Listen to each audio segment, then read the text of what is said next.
শুভরাত্রি। সিমলা আমার নিজেরই খুব প্রিয়। আমি জানতাম না উপস্থাপনা এসে থাকবে। আমার ভালো লাগছে সিমলাকে দেখে। সিমলা শুনতে পাচ্ছেন? সিমলা কই? সিমলা, হ্যাঁ, সিমলা যে আমার খুব প্রিয়, এটা বললাম। আচ্ছা, আমি মানে অনেক অনেক আমার পছন্দের একজন প্রিয়।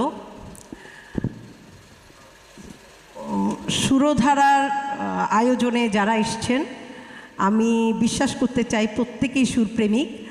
আমি নিজেও একজন সুরপ্রেমিক। সুরের সাগরে অবগাহন করেছেন, কথা কি ভালো লাগবে? নিশ্চয়ই না।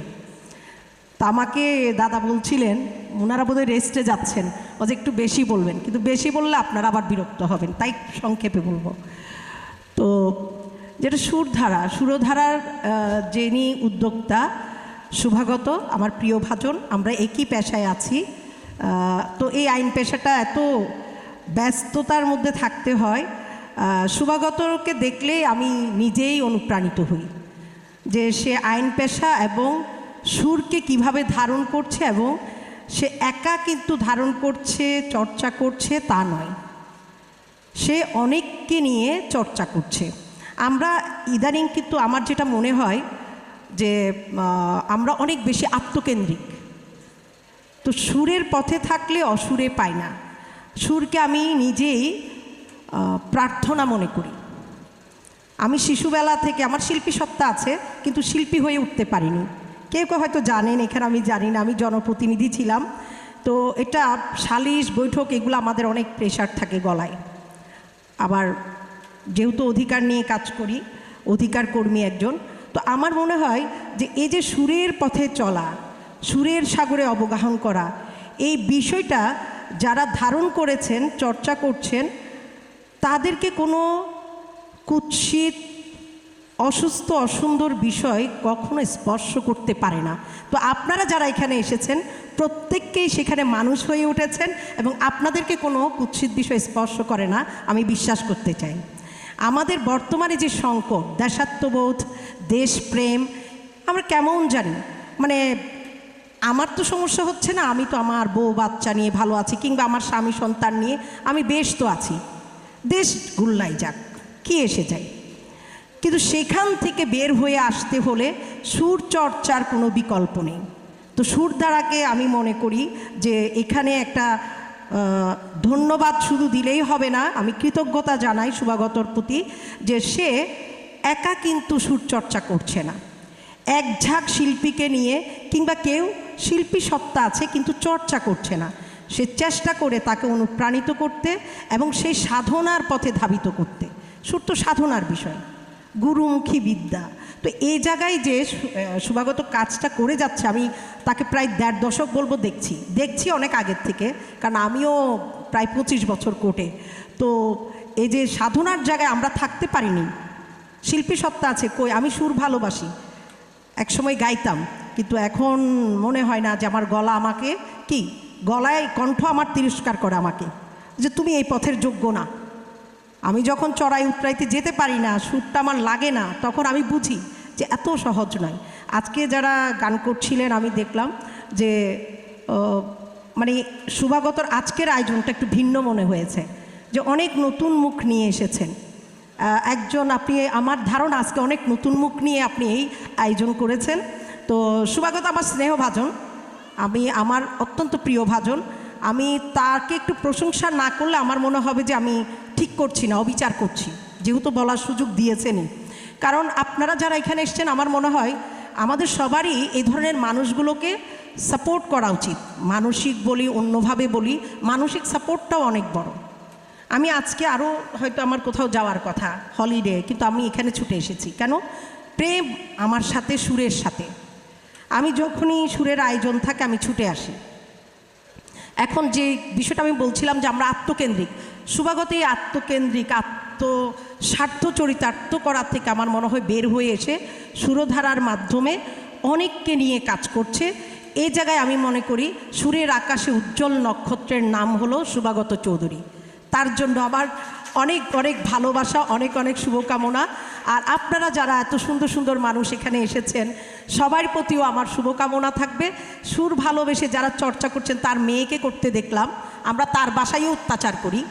আমি যাদের ভালোবাসি তাদের ভীষণ অত্যাচার করি, তার চেম্বারে অত্যাচার করি, তার ঘরে অত্যাচার করি। হয়তো আমার গান শুনতে ইচ্ছা হচ্ছে, আমি ছুটে চলে যাব, শুভাগত দাবার গান শুনতে ইচ্ছা হচ্ছে। একসময় শেফালিদিকেও বলতাম। আমার এই মানুষটাকে মনে পড়ে গেল জাস্ট এখন। শেফালি ঘোষ আমার একদম প্রাণের একজন শিল্পী ছিলেন। আমার ছিলেন না, আসলে ওনারা বেঁচে আছেন, এই ছিলেন বলাটাও সঠিক না। হ্যাঁ, কারণ তারা পৃথিবীতে বিচরণ করছে, যারা শিল্পী সত্তা আছে তাদের সুর কখনো মরে না, তাদের ত্যাগ কখনো মরে না। আর তারা তো আসলে আমাদের স্বাধীনতার সময় উজ্জীবিত করেছিলেন আমাদেরকে সুর দিয়ে। আমরা এই দেশ, এই পতাকা, এই মাটি তাদের কাছে ঋণী। সুরের শিল্পীদের কাছে আমি বলবো ঋণী। যেমন প্রবাল চৌধুরী, তারা তো সবাই আসলে আমাদেরকে অনেক দিয়েছেন। এই যে দেওয়ার বিষয় আর আমরা ধারণ করার বিষয়, এটার একটা সমন্বয় থাকে শিল্পীদের মধ্যে। আমি সবসময় একটি কথা বলি যে যারা সুর সাধনা করে তারা মানুষ হয়ে ওঠে। আমরা প্রাণী হিসাবে জন্মগ্রহণ করি, তারা মানুষ হয়ে ওঠে। তারা পরচর্চা, পরনিন্দা, এই যে কারো ক্ষতি করা, অধিকার হরণ করা, এগুলো থেকে যোজন যোজন মাইল দূরে থাকে। এটা তাদের স্পর্শ করতে পারে না। তো বিশ্বাস করে আজকে এখানে যারা উপস্থিত আছেন প্রত্যেকেই হচ্ছেন কখনোই আপনাদেরকে অসুন্দর, অসুস্থতা, অসুর স্পর্শ করবে না। সেজন্যই আপনারা এখানে ছুটে এসেছেন, এখানে সুরধারার সাথে আপনারা সম্পৃক্ত হয়েছেন। আপনাদের জন্য অনেক অনেক শুভকামনা। সুরধারা এবং শুভাগতর জন্য, তার স্ত্রী এখানে আছে, তার একজন প্রেমিকা স্ত্রী আছে, একমাত্র প্রেমিকা স্ত্রী সুস্মিতা না, সুমিত্রা এখানে আছেন। সুমিত্রাকে আমি একটু ধন্যবাদ দেই, কারণ একজন স্ত্রী যখন স্বামীকে সহযোগিতা করে তখন পথটা মসৃণ হয়। আমরা আইনজীবী 2-4 জন মিলে গেছিলাম এদিন সাগর পাড়ে। তো এখন ও তার বউকে তো নিয়ে যায় নাই, হঠাৎ করে কোর্ট বিল্ডিং থেকে নেমে আমরা সাগরে চলে গেছি, একদম হঠাৎ, তাৎক্ষণিক।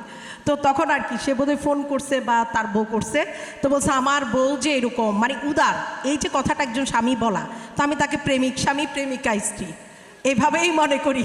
হ্যাঁ, কারণ নাইলে পথটা কঠিন হয়ে যায়। এখানে আপনারা যারা আছেন সবাই জানেন, ঘরের মানুষ যদি একটা নরক তৈরি করে রাখে সে আর 1 পা 2 পা করে এগুতে পারে না।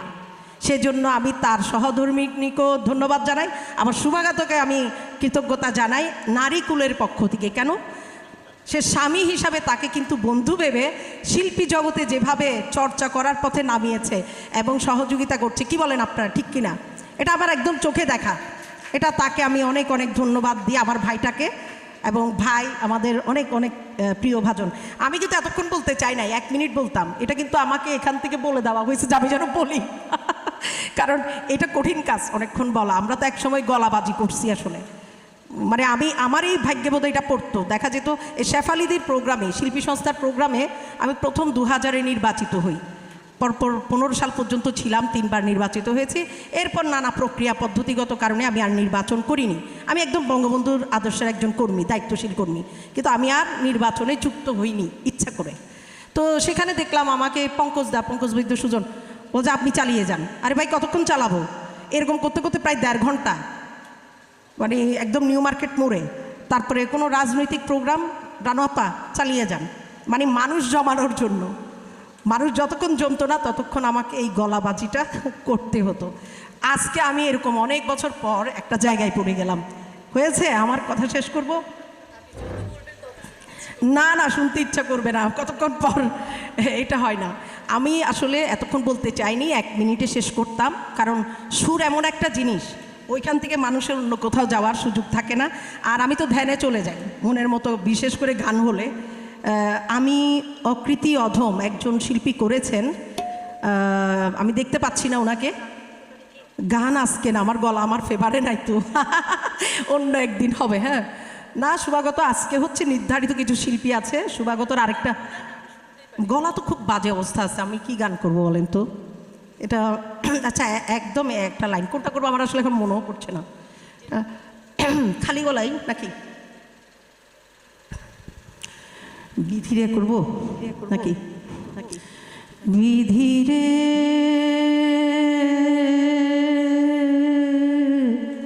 তুই আমায় ছাড়া রঙ্গ করার মানুষ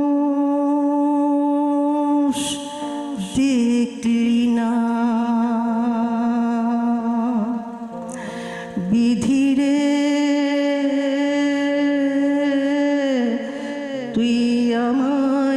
ছাড়া রঙ্গ কহরার মানুষ দেখলি না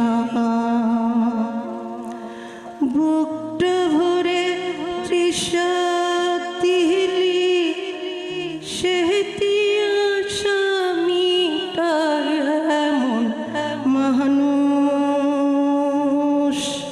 দিলি না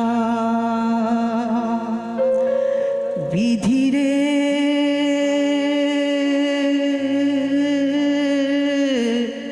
তুই আমায় ছাড়া রঙ্গ কহরার মানুষ দেখলি না। এটা সিমলা, এটা সিমলা। সবাই খুব ভালো থাকুন, সুস্থ থাকুন। আসুন দেশকে ভালোবাসি, দেশটাকে বাঁচাই। দেশ অনেক বেশি অসুস্থ, দেশকে আমাদের সবাইকে সম্মিলিতভাবে বাঁচাতে হবে। সবার জন্য শুভকামনা। নতুন সূর্য আমরা দেখতে পাবো অবশ্যই।